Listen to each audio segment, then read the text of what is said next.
Assalamualaikum warahmatullahi wabarakatuh. Perkenalkan, nama saya Monica Salsabila, NRP 19009. Di sini saya dari kelompok B2, di mana saya akan menjelaskan tentang tugas lab activity.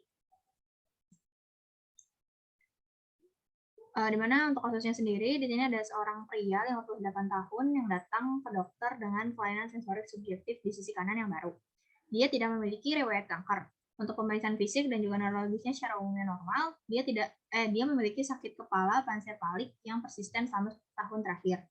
Dia hipertensi tapi tidak diabetes. Dia sudah melakukan serangkaian tes darah rutin, ronsen dada, dan juga ultrasonografi perut. Ternyata tidak ditemukan kelainan. CT otak dengan kontras mengungkapkan massa kistik perioccipital di sisi kiri yang besar, dengan komponen padat dan juga adanya edema perilesional, di mana untuk gambarannya seperti ini. Terdapat sebuah massa yang besar di sisi kiri dan juga adanya edemanya. Lalu dilakukan MRI otak dengan gadolinium yang menggambarkan adanya massa ekstraaksial dengan komponen kistik perifer dan juga adanya edema otak yang mendasarinya, di mana massa ini mengambil kontras secara homogen dan ada ekor dural. Untuk penampilannya ini, dia itu sangat sugestif meningioma kistik. Dan untuk gambaran MRI-nya seperti ini. Dia ada massanya, dan juga ada edemanya. Lalu pada pemeriksaan histopatologinya ditemukan adanya psamoma badi. Untuk instruksi kasusnya, yang pertama, apa diagnosis kasus tersebut? Yang kedua, bagaimana patogenesis dan patofisiologinya? Lalu yang ketiga, terangkan secara singkat mengenai kelainan tersebut, manifestasi gejala, etiologi, faktor resiko, komplikasi, dan juga prognosisnya. Lalu yang keempat, bagaimana gambaran makroskopik dan mikroskopik kelainan tersebut.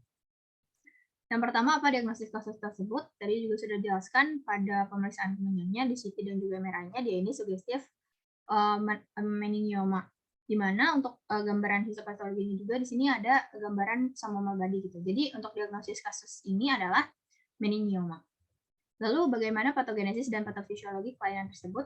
Di sini ada patogenesis dan patofisiologinya, di mana ada faktor pencetus, di mana faktor pencetusnya mungkin akan dijelaskan pada slide berikutnya.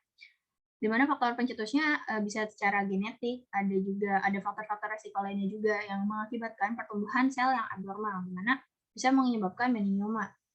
Meningioma kan tadi ada massa gitu pada otaknya, di mana kalau misalkan ada massa pada otak, dia kalau misalkan semakin membesar, dia akan menekan ruang intrakranial, yang dimana lama-kelamaan akan mengakibatkan peningkatan dari tekanan intrakranial. Nah, peningkatan intrakranial ini dia bisa menyebabkan beberapa hal, seperti ada mual dan muntah mual dan muntah karena nanti akan peningkatan intrakranial ini akan mensensitasi dari nervus vagus, makanya dia akan mual dan muntah. Lalu juga ada penurunan kesadaran. Lalu dia bisa menekan jaringan-jaringan sekitar, lalu menekan pembuluh darahnya, dan suplai oksigen itu akan berkurang, sehingga pasien ini merasakan nyeri kepala. Dan juga peningkatan intrakranial ini akan menyebabkan peregangan pada dura dan juga pembuluh darah, sehingga pasien ini juga merasakan nyeri kepala. Seperti itu. Lalu terangkan secara singkat mengenai kelainan tersebut. Untuk definisinya sendiri, untuk meningioma ini adalah tumor yang predominan jinak, yang berasal dari sel meningotel arachnoid, di mana tumor ini tuh biasanya sering terjadi pada orang-orang yang dewasa dan sering melekat pada durameter. Nanti untuk gambaran makroskopiknya juga dia emang selalu melekat gitu pada duramater. Selanjutnya, meningioma ini dapat ditemukan di sepanjang permukaan eksternal otak dan juga di dalam sistem ventrikel. Untuk gambarannya seperti ini. Di sini ada gambar dari meningiomanya, di mana dia itu memang melekat gitu pada duramater. Untuk etiologinya sendiri di sini sebenarnya masih belum diketahui, tetapi insiden meningioma ini dia itu semakin meningkat karena adanya kelainan genetik, di mana kelainan genetiknya itu adalah adanya kehilangan kromosom 22 dan adanya neurofibromatosis tipe 2. Untuk epidemiologinya sendiri di sini lebih banyak perempuan dibandingkan laki-laki dengan perbandingan 3:1. Lalu biasanya terjadi pada kelompok umur 51 sampai dengan 60 tahun. Untuk faktor resikonya sendiri ada radiasi ion, pola hidup yang tidak sehat, ada faktor genetik seperti yang tadi di etiologi gitu. Faktor genetik adanya kehilangan kromosom 22, lalu juga ada trauma kepala dan juga adanya faktor-faktor hormonal. Untuk manifestasi gejalanya sendiri di sini pasien ini bisa aja kejang gitu, kejangnya vokal maupun umum.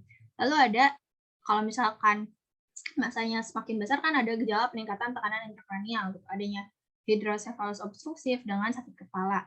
Lalu ada juga efek pada neuropsikologinya, seperti dia itu bisa ada perubahan kepribadian. Lalu ada transient ischemic attack dan juga bisa ada pendarahan intrakranial. Lalu untuk meningioma, kalau misalkan dia itu menekan jalur visual, bisa menyebabkan gangguan pada lapang panah pasien, seperti itu. Lalu untuk komplikasi dan juga prognosisnya, untuk komplikasinya sendiri di sini bisa hematoma, infeksi, lalu juga ada kena trombosis vena, dan ada risiko untuk defisit dari cranial nerve. Lalu untuk prognosisnya sendiri di sini prognosisnya dia itu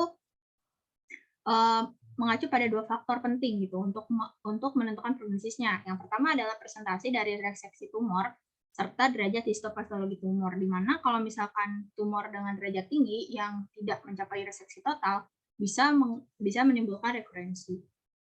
Yang keempat, bagaimana gambaran makroskopik dan mikroskopik kelainan tersebut. Untuk makroskopiknya sendiri di sini terlihat bahwa masanya ini dia berbatas tegas, yang dimana tadi sudah dijelaskan kalau misalkan masa ini tuh dia melekat gitu pada dura mater dan bisa menekan otak. Lalu dia itu tidak menginvasi otak dan warnanya sendiri di sini putih keabu-abuan, putih kelabu, bulat dan juga solid. Lalu untuk mikroskopiknya sendiri di sini ada pesamuma badi, di mana di sini terlihat pada gambar ada pesamuma badi. Lalu sel tumor tersusunnya juga secara alveolar, lalu intinya juga bulat, oval, sitoplasmanya juga bergranular halus, lalu ada inklusi intranuklear yang tersusun konsentris. Lalu ini daftar pusaka yang saya gunakan. Mungkin sekian dari saya. Mohon maaf bila ada kekurangan maupun kesalahan. Wassalamualaikum warahmatullahi wabarakatuh.